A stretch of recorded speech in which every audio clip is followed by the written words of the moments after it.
Hello friends, आज हम बात करेंगे HbA1c टेस्ट के बारे में। तो क्या होता है HbA1c टेस्ट, इसे क्यों कराया जाता है, यह टेस्ट को किन व्यक्तियों को कराना चाहिए, अगर कोई डायबिटिक पेशेंट है तो उसके लिए यह टेस्ट बहुत इंपॉर्टेंट क्यों है, और इस टेस्ट की नॉर्मल रेंज व अबनॉर्मल रेंज क्या होती है, इन सब चीज़ों की जानकारी हम इस वीडियो में लेंगे। तो जानने के लिए बने रहे हमारे साथ में। HbA1c टेस्ट यह एक सिंपल सी ब्लड टेस्ट प्रोसीजर है जिसमें हम किसी भी समय किसी खास प्रिकॉशन के बिना अपने बाजुओं से ब्लड सैंपल देने के पश्चात इसका टेस्ट कराया जा सकता है।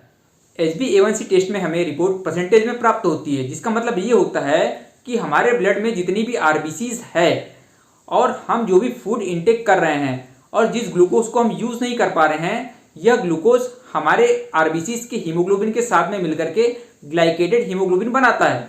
जैसे मान ली कि हमारी बॉडी में आरबीसी का परसेंटेज 100% है और जितनी परसेंट आरबीसी से ग्लूकोज जुड़ा हुआ है उतना उतना कहलाएगा ग्लाइकेटेड हीमोग्लोबिन। तो बस उसी का परसेंटेज HbA1c वाली रिपोर्ट में हमें परसेंटेज फॉर्म में आइडेंटिफाई होता है।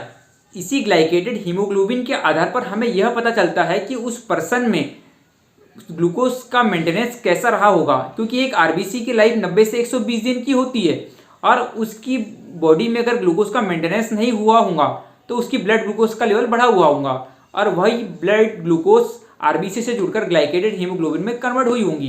इसी के आधार पर हमें पेशेंट की 3 माह की हिस्ट्री पता चल जाती है कि उसमें ग्लाइकेटेड हीमोग्लोबिन का लेवल क्या था। HbA1c टेस्ट क्यों कराया जाता है? HbA1c टेस्ट डायबिटीज़ का पता लगाने के लिए कराया जाता है, प्री डायबिटिक कंडीशन के लिए पता लगाया जाता है। दूसरा, अगर किसी पर्सन को डायबिटीज़ है तो वह अपनी ब्लड में शुगर लेवल को मेंटेन कर पा रहा है या नहीं कर पा रहा है, इस चीज़ की जानकारी लेने के लिए HbA1c टेस्ट करवाया जाता है। किन व्यक्तियों को HbA1c टेस्ट करवाना चाहिए?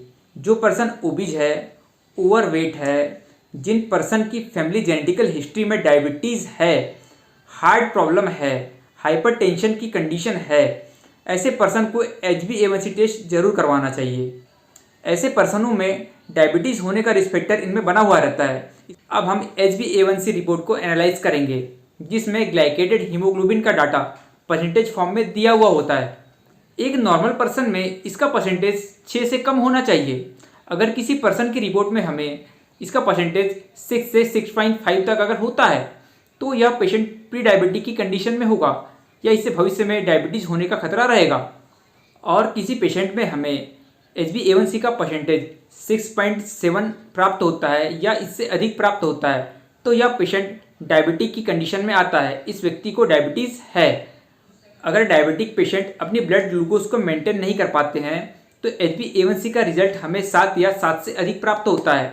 अगर किसी पर्सन को डायबिटीज़ है तो उन्हें डॉक्टर द्वारा यह सलाह दी जाती है कि वह ब्लड शुगर को मेंटेन करके रखे। एक पेशेंट अपनी ब्लड शुगर व डाइट को मेंटेन नहीं कर पाता है और उसका HbA1c का रिजल्ट बहुत लंबे समय तक बढ़ा हुआ रहता है, तो इसका मतलब ये है कि उसे भविष्य में रेटिनोपैथी, न्यूरोपैथी, नेफ्रोपैथी तथा बहुत सारी कॉम्प्लिकेटेड डिसीज़ का उसे सामना करना पड़ेगा। डायबिटिक पेशेंट अपने HbA1c के रिजल्ट को मेंटेन करने के लिए अपनी डाइट में कंट्रोल कर सकता है, फिजिकल एक्टिविटी, योगा, अदर बहुत सारी फिजिकल एक्टिविटी भी कर सकता है, जिस कारण उस पर्सन का बॉडी मेटाबॉलिज्म अच्छा रहे और HbA1c का रिजल्ट भी मेंटेन रहे। अगर किसी पर्सन को डायबिटीज़ है तो मेजर सर्जरी हुई है और उसे हार्ट, लीवर, किडनी की मेजर डिसीज़ है तो उस पर्सन के HbA1c रिजल्ट में हम थोड़ा रिलैक्सेशन देते हैं। इन पर्सन की HbA1c का परसेंटेज 7.5 के लगभग भी हम सामान्य मानते हैं। कुछ और कंडीशंस भी है जिसमें हमें HbA1c का रिजल्ट थोड़ा अबनॉर्मल मिलता है।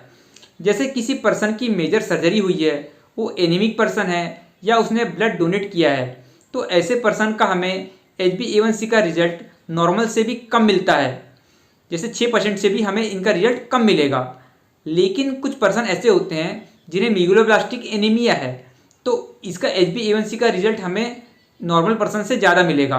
तो रिपोर्ट को एनालाइज करने के पहले हमें ये सब चीज़ें पेशेंट के बारे में पता होनी चाहिए या कॉम्प्लिकेशन के बारे में हमें जानकारी होनी चाहिए, ताकि हम एक गलत डायग्नोसिस ना बना पाए। फ्रेंड्स, मुझे लगता है कि मैंने बहुत ही लिमिटेड समय में मैं अपने तरफ से जितनी जानकारी आपको दे सकता था मैंने उतनी देने की कोशिश की है। फिर भी अगर आपका इस विषय में, इस रिपोर्ट के बारे में कोई डाउट हो तो आप मुझसे कमेंट करके पूछ सकते हैं।